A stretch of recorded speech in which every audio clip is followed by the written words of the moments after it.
Bem, agora vamos para a terceira questão. O que nos diz a terceira questão? O candomblé representa a resistência dos africanos ao exílio e à escravidão. Explique essa afirmativa. Bem, como vocês sabem, quando ele diz assim, quando a questão, não é, apresenta, não é, que o candomblé foi uma forma de resistência dos africanos, aqui nós já sabemos por que essa resistência. Porque a história, não é, deixa bem claro, não é, que os africanos, eles perderam a sua identidade. Perderam seu nome próprio, porque assim que chegavam nos países para onde eles tinham sido levados à força, eles não adotavam mais o seu nome de origem, seu nome de nascimento, eles tinham que adotar um nome, não é, que fosse mais facilitasse a pronúncia daqueles que fossem comprá-los. Então eles perdiam o nome, perdiam uma família, perdiam sua história, perdiam sua cultura, perdiam sua essência, eles perdiam tudo, não é? Inclusive a sua religião. Perdiam a língua, tinham que adotar rapidamente a língua do país ou do local para onde eles foram levados, adotar os costumes, os hábitos, a vestimenta, tinham que aprender, não é? A, a religião do seu dono, não é? Do seu feitor, assim, entre aspas, daquele que o comprou. Mas, como eu falei para vocês, quando a questão diz, não é? Que a resistência dos africanos ao exílio e à escravidão foi de uma certa forma, não é? Foi dada pelo candomblé, foi o candomblé que ajudou ao africano a resistir a tudo aquilo que estava acontecendo com ele, foi exatamente, principalmente na parte religiosa, não é?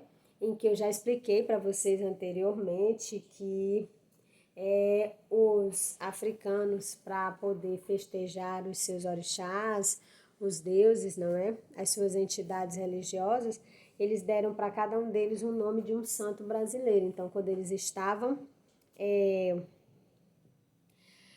festejando, os donos, não é, das fazendas, os seus feitores achavam que eles estavam prestando homenagem para o santo, quando na verdade eles estavam, não é, prestando culto para as divindades religiosas das suas crenças religiosas.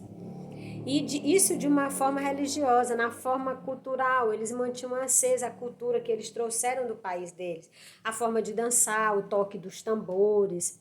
Nós falamos também a alimentação, que eles faziam com pouquíssimo de alimento que davam a ele, não é? Porque as condições, principalmente de alimentação, eram muito pobres, muito escassas mesmo, mas eles conseguiam, não é? Da maneira deles, manter a tradição cultural, manter a tradição religiosa, manter a tradição culinária também. Não é à toa que muitas, não é?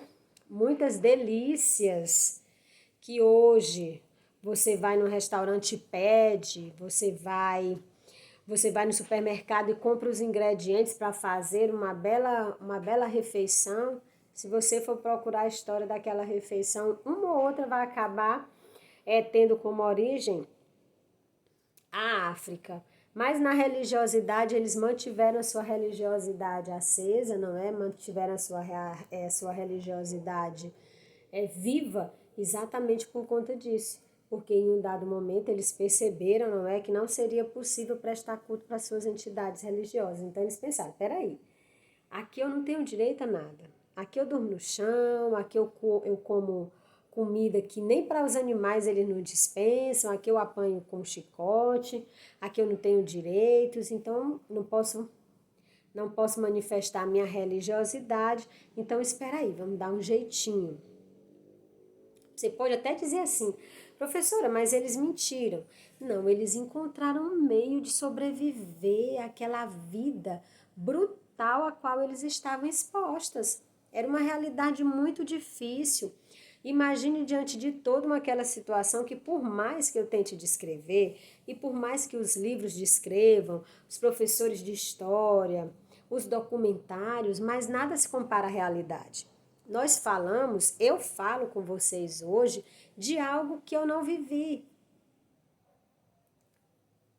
Então, eu falo baseado nos meus estudos, nas pesquisas que eu faço, nas minhas análises, nos documentários que eu assisto, mas nada se compara àquela realidade. Imagine um ambiente totalmente fechado, escuro, sem um banheiro úmido, com várias pessoas dentro, dormindo no chão, comendo mal, que eles davam que quase que uma ração diária à base de milho, farinha e alguns pouquíssimos ingredientes, que você não tinha uma vestimenta e que você dormia muito pouco e que você mal conseguia dormir. Então, como é que você sobrevive a uma situação dessa? É claro que a tristeza tomou conta de muitos e uma maneira de se livrar e se libertar, nem que fosse por alguns minutos, de todo aquele sofrimento, de toda aquela crueldade, daquela realidade tão difícil, era exatamente esses momentos em que eles tocavam os tambores deles e prestavam cultos, cantavam, né, na língua deles. Foi assim que eles mantiveram acesos, porque naquele momento eles cantavam na língua deles, eles falavam na língua deles, enquanto o dono da fazenda e as outras pessoas que moravam na casa grande ficavam olhando e dizendo: olha, eles estão prestando culto para Santo Antônio, quando na verdade eles estavam prestando um culto. E aquele prestar o culto, eles foram passando de geração em geração a sua língua, a cultura, a história do seu povo, mantiveram vivos a sua religiosidade graças ao candomblé. É por isso que na terceira questão ele vai e diz, não é? O candomblé representa a resistência dos africanos. Foi uma maneira de resistir e eles resistiram bravamente. Porque eu não posso dizer aqui que todos os que vieram para o Brasil sobreviveram a tanta tamanha crueldade.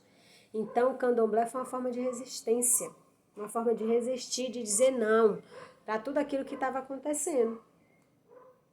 Ok? Todos entenderam? Podemos avançar para a quarta questão, vamos lá? Na quarta questão, ele vai fazer uma pergunta, não é? Diz: por que a Umbanda é considerada uma religião sincrética? O que nós aprendemos sobre sincretismo, não é? Porque a palavra sincrética vem de sincretismo. O que nós aprendemos sobre sincretismo religioso? O que eu expliquei para vocês sobre sincretismo religioso? Peguem o livro de vocês na página 50. O que a professora Jusileide, não é? Conversou com vocês, expôs para vocês sobre o sincretismo religioso. O que significa a palavra sincretismo? O que é esse sincretismo? Sincretismo é a união, a junção, aqui no caso, não é? Da nossos estudos, do nosso conteúdo, o sincretismo religioso, a união de vários elementos de outras religiões que a Umbanda adotou, como bem diz lá no início do primeiro parágrafo da página 50, a Umbanda é uma religião brasileira e é considerada uma religião sincrética. Por quê? Por incorporar em sua estrutura elementos e símbolos de várias religiões. Então, ela é 100% brasileira, ela contém elementos de outras religiões, sim, a própria história nos prova, não é um dos motivos pelo qual ela teve que adotar, teve que buscar esses elementos, aquilo que mais se identificava com a religião dela, aquilo que mais poderia se adaptar, até como também uma forma de resistir.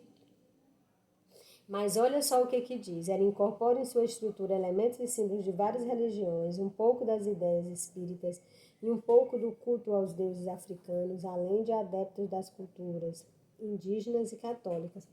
Mas ela adere a outros elementos de várias religiões, mas sempre mantendo, não é, os princípios e os valores principais da sua religião. Eles adotam, sim, uma elementos de outras religiões, mas sempre não é preservando a sua religião, os elementos básicos, não é? Os estruturais, os elementos estruturais da sua religião. Então, por isso que é uma religião considerada sincrética. Por quê? Porque ela vai pegar vários elementos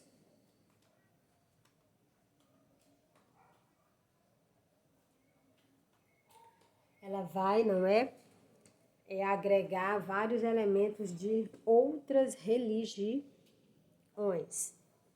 Bem, por fim, vamos fechar aqui a nossa revisão, não é? Nossa revisão não, nossa correção. Vamos para a quinta e última questão. Como você entende a questão da intolerância religiosa sofrida pelos adeptos das religiões de matrizes africanas no Brasil? Como você entende? Se você for buscar a resposta no livro, não vai ter uma resposta pronta e acabada no livro. O que o livro apresenta para vocês são situações, não é? Apresenta algumas situações de intolerância religiosa. E nessas situações de intolerância religiosa, você vai formulando, não é? A tua resposta. É muito pessoal. Ela é bem pessoal, essa resposta, porque ela vai passar pelo conhecimento que você adquiriu aqui estudando o conteúdo, pelas situações, problemas trazidos pelo próprio conteúdo. Eu também fiz questão de colocar, não é? Uma tabela mostrando para vocês a situação da intolerância religiosa aqui no Brasil. Há também a questão, não é? Daquela criança que foi apedrejada, que eu também apresentei para vocês, para poder durante as minhas aulas, eu tentei, não é? Apresentar para vocês essas várias informações. Eu apresentei essas várias informações exatamente já com o propósito de que você formulasse a sua opinião. O que é essa intolerância religiosa? Será que nós, seres humanos, não é? Um ser humano que tem em mãos um celular e que nesse celular, não é? Ele pode conversar com pessoas do outro lado do planeta, um ser humano que usa um relógio e o relógio é capaz de dizer para ele que ele está tendo uma parada cardíaca, que ele está tendo uma arritmia cardíaca. O ser humano que, por exemplo, hoje nós não estamos saindo de casa, as compras estão batendo na nossa porta. Será possível que esse ser humano, com acesso a tanta tecnologia, será que ele não consegue conviver com as diferenças dos outros? Mesmo ele sabendo que ele é um diferente. Sim, meus amores, porque, pasmem, fiquem perplexos, nós somos um ser absolutamente diferente dos demais. Mas eu tenho um irmão que nasceu do meu pai, da minha mãe. Sim, você tem. Mas vocês são absolutamente distintos, completamente diferentes. Você é muito diferente da sua mãe, diferente do seu pai, diferente dos seus irmãos. Vocês pertencem à mesma família, nasceram do mesmo pai, da mesma mãe, mas são seres diferentes. Cada um tem suas particularidades, suas características próprias. E nós não convivemos com a nossa família. Às vezes tem um conflito aqui, um conflito ali, tem um pensamento diferente aqui, um posicionamento, uma postura, um comportamento. Mas nós não convivemos. Então, se dentro de casa nós convivemos com as nossas diferenças, por que não fora dela? Por que não na escola? Por que não no shopping?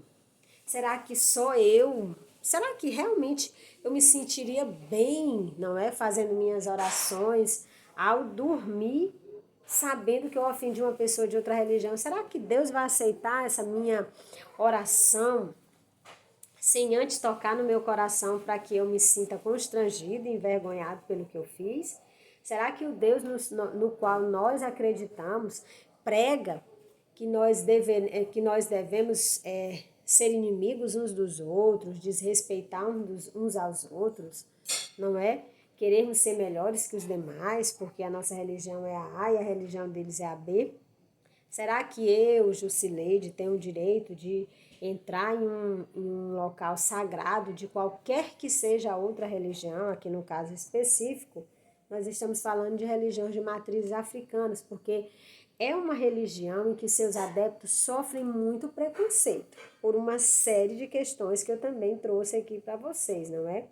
Que eu apresentei, por uma série de motivos, sofrem muito preconceito.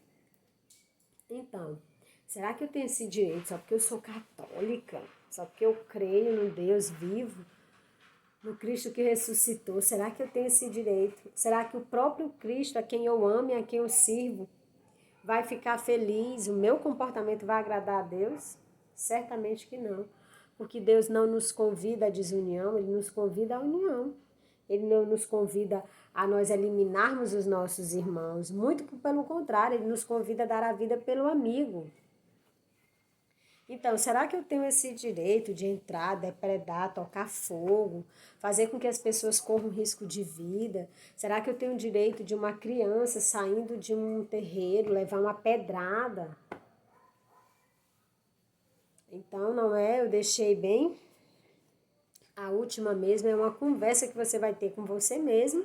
E aí a conclusão dessa conversa você colocaria nessa, qual é o teu posicionamento, não é? O que você acha dessa intolerância religiosa, dessa violência brutal contra os adeptos das religiões de matrizes africanas? Bem, meus amados, aqui nós encerramos a correção da nossa atividade avaliativa e eu posso ver aí no rostinho de vocês a felicidade de vocês poderem, não é, dizer assim, nossa, foi exatamente as minhas respostas. Eu falei sobre quase, não é? Foi quase mais ou menos dessa forma. Eu encontrei nesse, não é? Tenho certeza absoluta de que vocês tiveram êxito total. Bem, e como atividade para casa, nós vamos trabalhar na próxima semana o capítulo de número 4, o saber dos antigos. Então, para atividade para casa são os estudos antecipados, que vocês já sabem, né? Os estudos antecipados, vocês irão fazer a leitura do capítulo. Professora, mas lê todo o capítulo? Lê as 3 primeiras páginas, estuda as 3 primeiras páginas, tá bom? Para mim já será suficiente. Tenham todos uma ótima semana. Fiquem com Deus.